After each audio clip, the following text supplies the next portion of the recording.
मी निवडणुकीतून माघार घेणार नाही.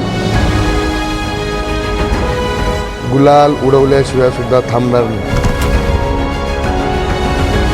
ह्या 29 मध्ये दीपक बडगुजर, मुकेश साने अशा पद्धतीने पॅनल होतं त्या ठिकाणी. आमदार आणि खासदारांच्या मुलांना महानगरपालिकेच्या निवडणुकीमध्ये लढवायचं नाही. राज्याच्या महानगरपालिका निवडणुकीचा बिगुल वाजल्यानंतर आज दिवस होता तो अर्ज माघारीचा. नाशिकमध्ये भारतीय जनता पार्टीनं 100+ नारा दिलाय आणि त्यामुळेच भाजपानं एकनाथ शिंदेंच्या शिवसेनेसोबत अजित पवार यांच्या राष्ट्रवादीसोबतही युती केली नाही आणि एकला चलोचा नारा दिला. मात्र हे सर्व होत असताना एकनाथ शिंदेंच्या शिवसेनेसोबत राष्ट्रवादीनं हात मिळवणी केली आणि युती करत नाशिक महानगरपालिकेची निवडणूक लढवण्याचं ठरवलं आणि आपापल्या पक्षातील उमेदवारांना एबी फॉर्म देण्याची लगबग सुरू झाली. उमेदवारी अर्ज मागे घेण्याच्या आजच्या दिवशी नाशिकमध्ये राडा, मारामारी आणि वेगवेगळ्या नाट्यमय घडामोडी घडल्या आणि हा दिवस पार पडला. भाजप बंडखोर उमेदवाराला कार्यकर्त्यांनी घरात कोंडलं, कारण की त्यांनी निवडणुकीतून माघार घेऊ नये. घोषणाबाजी करत निष्ठावंत कार्यकर्त्यांना भाजपाकडून घाबरवण्यात येत आहे असा थेट आरोप सुद्धा करण्यात आला. याबाबत सगळ्यात जास्त चर्चा राहिली ती आमदारांच्या मुलांची उमेदवारी. नाशिकमध्ये आमदार देवयानी फरांदेंचे चिरंजीव अजिंक्य फरांदे हे निवडणुकीसाठी इच्छुक होते. त्यांनी गाजावाजा करत फॉर्म सुद्धा भरला. मात्र पक्षाकडून आदेश येताच अजिंक्य फरांदे यांनी अर्ज मागे घेतला. चिरंजीवने भारतीय जनता पार्टीच्या आदेशानुसार आज निवडणुकीतून माघार घेतलेली आहे आणि आमदार आणि खासदारांच्या मुलांना महानगरपालिकेच्या निवडणुकीमध्ये लढवायचं नाही असा वरिष्ठ पातळीवरती निर्णय झाला असल्या कारणाने त्यांनी आज निवडणुकीमधून माघार घेतली. निष्ठावंत कार्यकर्त्यांना एबी फॉर्म मिळाले नाहीत आणि त्यामुळे नाशिकच्या सिडको परिसरात असलेल्या प्रभाग क्रमांक 29 मध्ये मुकेश शहाणे यांनी थेट अपक्ष लढण्याचा निर्णय घेतला.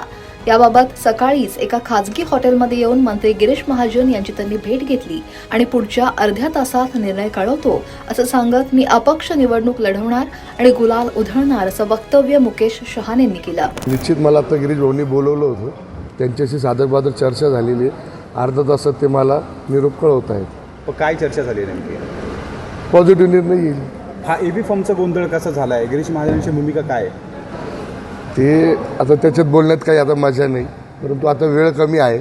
आता जी काही भूमिका आम्ही घेतलेली आहे वर, त्या भूमिकेला आम्ही ठाम आहे आणि आदरणीय आमचे गिरीश भाऊ अर्धा तासात मला निरोप देणार आहेत. पहिला फॉर्म तुम्हाला मिळाला होता एबी फॉर्म, त्यानंतर हा सगळा गोंधळ झाला आहे. तरी देखील आपल्याला अजून का उशीर त्या ठिकाणी लागतोय? निर्णय घेण्यासाठी का त्यांनी त्या ठिकाणी नाही सांगितलं? ते वरिष्ठ सांगू शकतील. तर तुमची आता भूमिका काय? मी अर्धा तासात त्यांच्या वरिष्ठांच्या आदेशावर मी थांबले. माझी पुढची निर्णय मी अर्धा तासात तुम्हाला जाहीर करतो लगेच. खरं तर आपण अनेक दिवसांपासून त्या ठिकाणी समर्थकांसोबत त्या ठिकाणी चर्चा केली, मेळावा घेतलाय. समर्थकांच्या भावना आहेत की आपण निवडणुकीमध्ये असावं. पक्षाने आपल्याला त्या ठिकाणी उमेदवारी अर्ज मागे घ्यावा असा निरोप दिल्याची चर्चा आहे. काय नेमकं? असं काही नाही. मी निवडणुकीतून माघार घेणार नाही. गुलाल उडवल्याशिवाय सुद्धा थांबणार नाही. मुकेश शहाणे प्रभाग क्रमांक 29 मधून नगरसेवक पदासाठी एबी फॉर्म घेत त्यांनी भाजपकडून उमेदवारी अर्ज दाखल केला. पण मुकेश शहाणे यांना थेट अपक्ष निवडणूक लढवण्याची वेळ आली आणि हा सगळा घोळ झाला तो एबी फॉर्म वाटपात.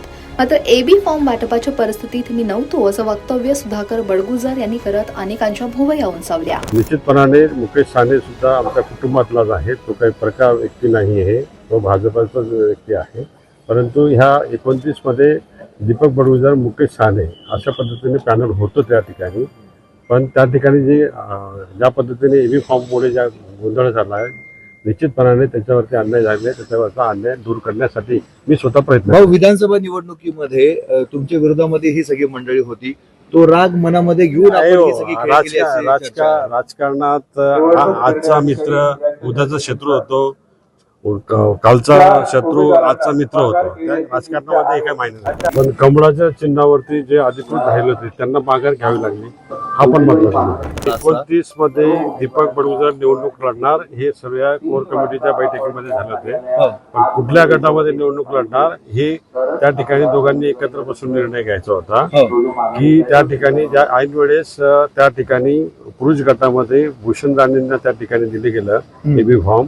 त्यावेळेस दीपक बडगुजरांनी 29 मध्ये कोर कमिटीमध्ये फायनल झालेलं असताना त्याला 25 मध्ये परत त्यांना उमेदवारी द्यायला लावली.